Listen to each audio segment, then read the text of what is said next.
हरि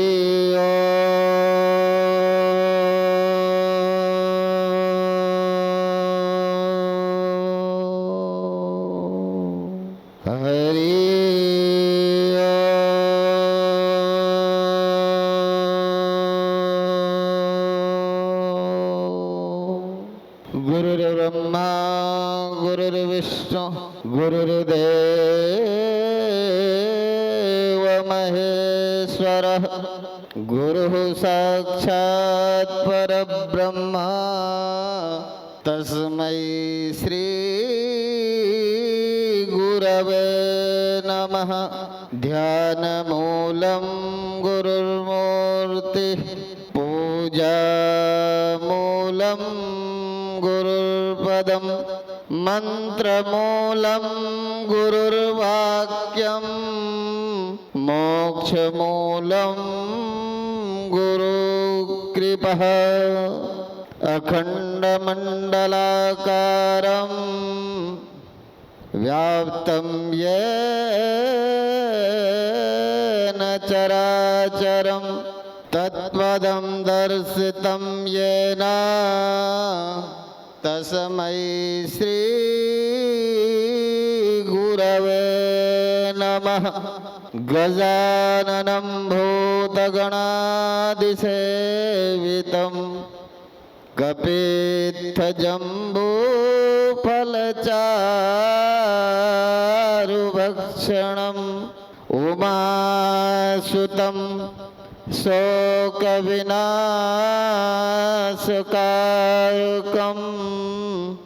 नमामि विघ्नेश्वरपाद।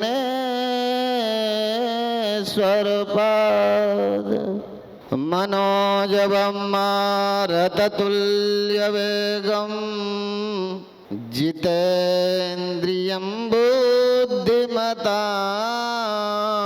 वरिष्ठं वातात्मजं वानरयूथमुख्यं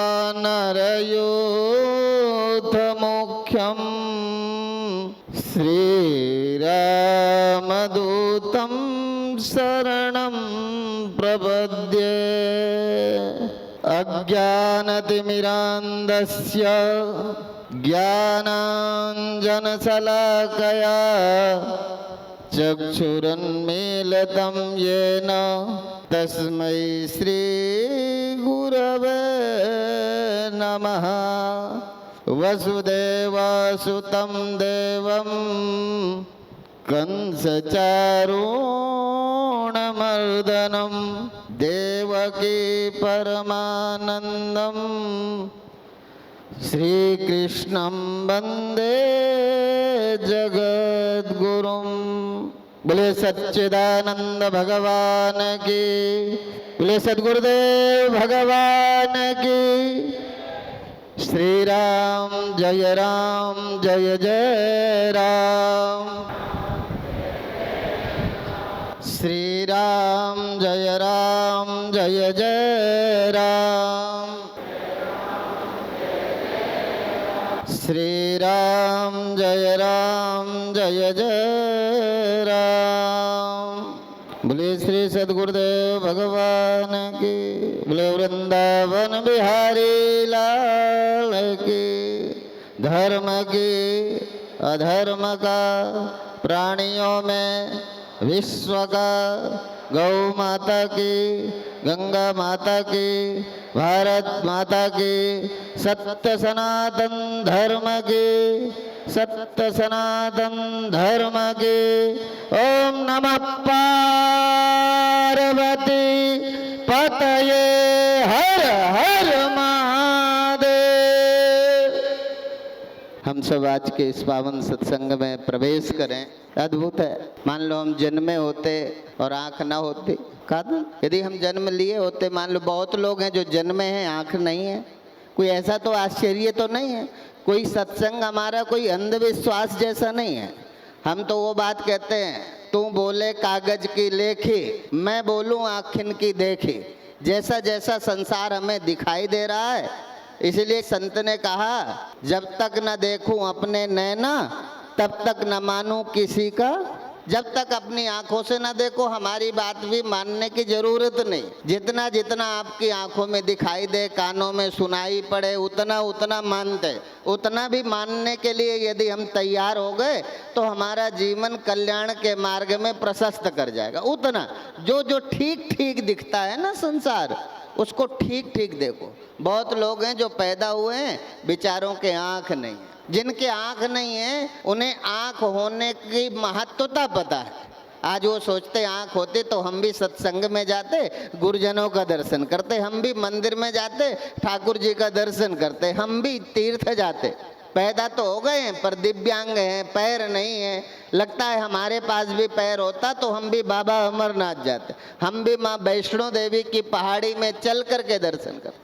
जिनके नहीं है, आज हमारे है तो हम इनको मनमानी प्रयोग करते हैं, पर हम उस मन के, जैसे मन का कोई भरोसा नहीं है। मन सहज मैंने कल कहा था, जल की मन की एक गति नीचे को ही जाए, बड़े यतन से राखिए तो ऊपर ठहराए। अर्थात तो हम उस मन का भरोसा कर बैठते हैं जो मन सहज भगवान की तरफ जाता ही नहीं है। वो जन्मा है और बस संसार की तरफ चल पड़ा। मन जन्मते ही जब तक सो रहे थे तब तक संसार से मुक्त थे, जगे तो संसार की ओर चल पड़े। ये मन ना होता तो बहुत सारी समस्याएं ना होती। और हम पैदा हुए हैं तो इसलिए हमारे को ये देखना पड़ेगा। इसलिए भगवान आद्य जगत गुरु शंकराचार्य कहते हैं इस संसार में यदि कुछ स्मरण करने योग्य है, जिसका बार बार स्मरण करना है, वो क्या है? बोले आहर निशम किम परिचिंतनीयम संसार मिथ्या शिवात्म तत्वम। ये संसार मिथ्या है, झूठा है, शिव ही सत्य है, शिव ही सुंदर है। सत्यम शिवम सुंदरम, परमात्मा को ही जानने योग्य है, उसी का आहर निश्चिंतन करना। ये रहेगा नहीं। मिथ्या जानते हो ना किसे कहते हैं? मिथ्या जानते हो ना? कितने लोग जानते हैं मिथ्या? ठीक है ना। मिथ्या का मतलब यदि आप अपने मन से जानते हो, ठीक जानते हो तो ठीक है, नहीं तो हम बता देते हैं। हम मिथ्या उसे कहते हैं जैसे गिलास, ठीक है ना, गिलास या आपके अंगुली में जो अंगूठी है वो हो गई, ठीक है ना। कोई भी बर्तन बाहरी, ठीक है ना, तो वो क्या है? वो अभी है गिलास आपके उपयोग में है, पानी पीते हैं गिलास के साथ रहते हैं, आपको पता है छूने में आता है, व्यवहार में आता है, आता है नहीं आता? गिलास ना होता तो पानी कैसे पीते? घड़ा ना होता तो पानी रखते कहाँ? ये सारी की सारी चीजें छूने में, व्यवहार में सत्यवत, 1% भी झूठा नहीं है। पानी किससे पी रहे हो? गिलास से ना। पानी रखा कहाँ है? घड़े में या मटके में या थर्मस में कहीं तो रखा है ना, पर वो सदा नहीं है। हम कहते हैं तुम उसे खोजो जो सदा और सर्वत्र है, क्योंकि वो सदा नहीं है इसलिए मिथ्या है। अभी वो व्यवहार में है, छूने में आता है, कुछ देर बाद नहीं रहेगा। गिलास मिटेगा ना, पर गिलास में जो स्टील है, घड़े में जो मिट्टी है, इसीलिए कार्य और कारण, कार्य है गिलास, कार्य है घड़ा और कारण है मिट्टी। एक है कार्य जो हुआ है नहीं। सुबह गुरुदेव भगवान ध्यान में यही बता रहे थे, जो है बस उसका ध्यान करना है। जो है, जो हुआ है, जो दिख रहा है उसको छोड़ना है। इसलिए जो है और व्यवहार में आता है, कुछ दिन बाद नहीं रहेगा, उसका नाम मिथ्या है। जो सदा रहता है वो ब्रह्म है, सत्य है। जो सत्य है उसको जानना है, उसका अनुभव करना है।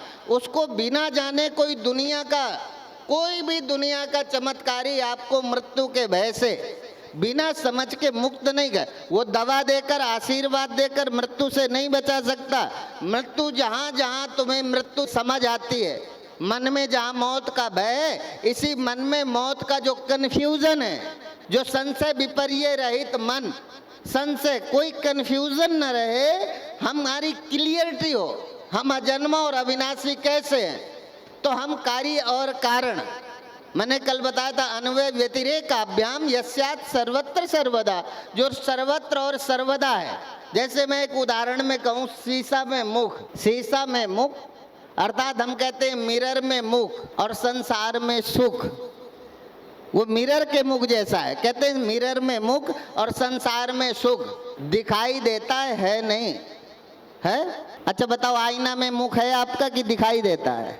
घर में जब रोज लगाते हो तेल क्रीम पाउडर जो जिसका संसाधन है, जो भी सौंदर्य प्रसाधन हम यूज करते हैं शीशा के सामने खड़े होके, तो उसमें हमारा मुख है या दिखाई देता है। ऐसे ही संसार में मुख की तरह, मिरर में मुख की तरह संसार में सुख है नहीं, पर भासता है। जैसे श्वान कांच मंदिर में भ्रम बस भूख मर्यो, जैसे कुत्ता कांच मंदिर में अकेला होने पर भी बहुत दिखते हैं तो भूख भूख करके एक मुंह मार मार के मर जाता है ना। वो परेशान रहता, बहुत सारे कुत्ते दिखाई देते हैं नहीं। जैसे श्वान सूख हाड़ ले, जैसे कुत्ता सूखी हड्डी लेकर के दौड़ता है, खाता है, पर हड्डी में कोई टेस्ट नहीं है। मेडिकल में ले जा करके आप लेबोरेटरी में ले जाओ, उसको रिसर्च करो, पता करो इसमें कौन सा रस है, हड्डी में कोई स्वाद नहीं है। जिस स्वाद के कारण कुत्ता हड्डी में आकृष्ट होकर के, मोहित होकर के उस हड्डी को बचाता घूम रहा है लोगों से, दूसरा कुत्ता आ जाए तो अपनी हड्डी लेके दौड़ता है कि कहीं ये छीन न ले, है ना। शेर आया, लगा शेर हड्डी न छीन ले, भगने लगा। पर वो से ये नहीं पता, क्योंकि उसमें बुद्धि नहीं है, वो सत विवेचन नहीं कर सकता, सत क्या है असत क्या है ये विचार करने का सामर्थ्य कुत्ते में नहीं है। इसलिए उसे तो स्वाद आता है तो उसे लगता है हड्डी में ही सुख है, पर वो इसलिए हड्डी को बचाने में लगा है, पर हड्डी में कोई सुख नहीं है। हड्डी खा रहा है तो उसी के मसूड़े, हड्डी में से जो मसूड़ों में चोट लगी, उस चोट से जो रक्त स्राव हुआ, जो रक्त निकलना प्रारंभ हुआ, वो रक्त का स्वाद हड्डी में ले रहा है।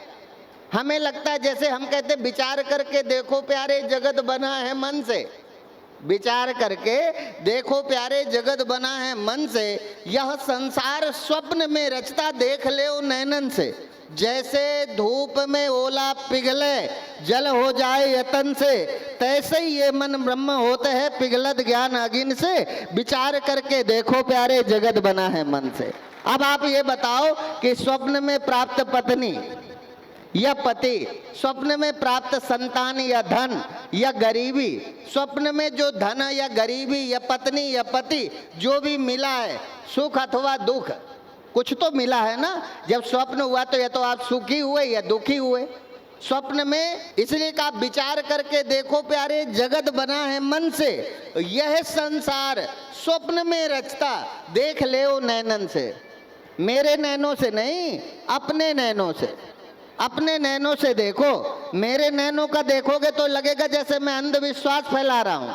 मैं अंधविश्वास फैलाने के लिए रिवाड़ी में नहीं आया, मैं तो रिवाड़ी को अंधविश्वास से मुक्त करने के लिए आया। फिर कभी चमत्कार में मत फंसना। अभी हम क्या है, चमत्कार के पीछे चलते हैं, चमत्कार के पीछे चलते हैं। जब चमत्कारी हमें लूट लेता है, जब पता चला जेब कट गई, तब दुख होता है। इस तरह का कोई हमारा भाव ही नहीं है। हम महात्मा हैं, हम महात्मा हैं, कथाकार नहीं है। इसलिए कथाकारों ने कभी भी किसी परीक्षित को मुक्त नहीं किया। जब भी मुक्त किया है तब किसी कथाकार ने ही मरते हुए परीक्षित को भगवान से मिलाने का काम जब किया है, तब उस परीक्षित, उस कथाकार का जो वर्णन भागवत में भगवान वेद व्यास जी करते हैं वो अद्भुत है, अकल्पनीय है। वो कहते हैं भागवत कौन करने का अधिकारी है? भागवत करने का अधिकारी विरक्तो वैष्णवो विप्रा, वो विरक्त भी हो वैष्णव भी हो, अर्थात विरक्त हो, जैसे संसार से कुछ अब चाहिए नहीं, वो बस कर रहा है, उसे कोई पता नहीं। और करने वाला कैसा, जो ब्यूटी पार्लर का मोहताज नहीं है, जो अंदर से सुंदर है, जैसे किसी बाहरी सौंदर्य प्रसाधन की अब आवश्यकता नहीं रही। जैसे ब्यूटी पार्लर में व्यासपीठ के पहले जिसे ब्यूटी पार्लर जाने की जरूरत नहीं है, ऐसे अलग छलिंगो निज लाभ तुष्टा व्रतश्च वालैर अवधूत वेशा तम द्वयष्ट वर्षम सुकुमार पादम करोर बाहुम सगपोल गात्रम। कथा करने का अधिकारी कौन है? बोले अलग छलिंगो, जिसे लिंगाति, जिसमें भेद भी नहीं रहे, भेद दृष्टि जिसकी खत्म हो गई है, जो जगत में अद्वैत एकात्मता का दर्शन कर रहा है, जो सब में भगवान को और अपने में सबको और सबको अपने में देख पा रहा है, ऐसा विरक्त श्रोमणि सुखदेव जी महाराज जब कथा करते हैं तब मरते हुए परीक्षित को मौत नहीं, अमृत देने का सामर्थ्य रखते हैं। मरते हुए परीक्षित को, मरते हुए परीक्षित को कोई जीवन दे सकता है तो वो ब्रह्मज्ञानी विरक्त अलक्ष लिंगो निजलाभ तुष्टा व्रतस्य बाल अवधूत वेशा, जो बड़े आदमियों के सामने स्वयं व्यासपीठ पर बैठकर घुटने टेक देता हो, जो पैसे वालों के सामने घुटने टेक देता हो, वो भागवत के सत्य को बोलेगा कैसे? वो उपनिषद का सत्य का प्रतिपादन कैसे करेगा? पैसा सब कुछ नहीं है। मैंने कहा ऐसे ही तो हमारी अखंड परम नाम संस्था भी 50 शाखाओं के रूप में इस देश में काम करती है। हम प्रति वर्ष गरीब ग्रामीण क्षेत्र में गरीब परिवार की बेटियों की प्रत्येक वर्ष, पहले हमने 2016 में 51 बेटियों का किया, फिर उसके बाद हमने 71 बेटियों का विवाह किया, फिर इस वर्ष हम नवंबर 28 में मैं आमंत्रित करता हूं रिवाड़ी की जनता को कि आप सब लोग चाहें तो नियर कानपुर है, आप आकर के देखेंगे कि विवाह की उस परंपरा को कितनी आत्मीयता से हम लोग करते हैं। इस बार 108 कन्याओं का विवाह संस्था अखंड परम धाम के भक्तजनों के सहयोग से संपन्न होने जा रहा है। तो इस तरह से हाँ भाई, हमारे पास एक दिव्यांग बच्चों का विद्यालय है। मैंने कहा ना, जो पैदा हुए आंख नहीं है, जो पैदा हुए पैर नहीं ठीक है, ऐसा हमारा एक इंदौर में संस्था चलती है। वहाँ 300 बच्चे हैं जो गुरुदेव के नाम से, गुरुदेव का सरनेम है, जैसे रुचि परमानंद, सौरभ परमानंद, इस तरह से गुरुदेव के नाम से 300 दिव्यांग बच्चे हमारी संस्था में ही उनका पालन पोषण होता है और उनको गुरुदेव के नाम से जाना जाता है। हम एक तरफ तो ये काम सब पैसे से चलते हैं, पर पैसे के लिए हम इतनी दीनता नहीं स्वीकार करते। पैसा बहुत बड़ी चीज नहीं है। पैसा ये है, पैसा काम चलाने के लिए तो है, पर पैसा मेरी साधुता से बड़ा नहीं हो सकता। इसलिए पैसा जब भी तौला जाएगा तब मेरी साधुता से छोटा होगा। पैसा नंबर 2 होगा, साधु नंबर 1 होगा। इसलिए हम साधुता के लिए, हमने कहा ना, मनस एकम वचस एकम कर्मण एकम महात्मा ना, सा महात्मा स दुर्लभ। ऐसा महात्मा दुर्लभ है जैसा आपको सदगुरुदेव भगवान का पावन दर्शन है। सुंदर वक्ता कहीं भी मिल जाएगा, बहुत अच्छा बोलने वाला वक्ता कहीं भी मिल जाएगा, पर जैसे ब्रह्मज्ञानी संत के दर्शन का पुण्य हमारे हिंदू वैदिक सनातन ग्रंथों में जिस पुण्य की चर्चा होती है, कहते हैं ऐसे संत यदि मिल जाए ना, तो आपने 4 धाम यदि तीर्थ नहीं किया तो ब्रह्मज्ञानी संत का दर्शन कर लेना, तो 4 धाम तीर्थों का पुण्य मिल जाएगा। गंगा पापम शशि तापम दैन्यम कल्प तरुस्तथा पापम तापम च दैन्यम च हंति सज्जन सदगुरु। हम कहते हैं गंगा पापम शशि तापम, ये गंगा पापम, आपको पता है ना, हम गंगा में स्नान करते हैं तो पाप नष्ट हो जाते हैं। शशि तापम कैसे नष्ट हो जाते हैं? दिखाई तो देते नहीं है, और हम जब तक देखते नहीं है तब तक मानने का दिल नहीं करता, स्वीकार नहीं करता। तो कहते हैं जैसे गंगा में पाप, ठीक उसी तरह नष्ट हो जाते हैं जैसे दिन की गर्मी रात के चंद्रमा के उगते ही दिन का ताप नष्ट हो जाता है। जब रात को चंद्रमा निकलता है तो दिन की गर्मी शांत होती है ना, ऐसे ही गंगा में स्नान करने से पाप नष्ट हो जाते हैं। गंगा पापम शशि तापम दैन्यम कल्पतरुस्तथा पापम तापम च दैन्यम च हंति सज्जन सदगुरु। कल्प वृक्ष के मिलने से जीवन की दरिद्रता खत्म हो जाती है, और कहते हैं क्योंकि दीनता खत्म करने के लिए हमें कल्प वृक्ष ढूंढना होगा, पाप को खत्म करने के लिए हम गंगा स्नान करने जाएंगे। ये सारी की सारी चीजें एक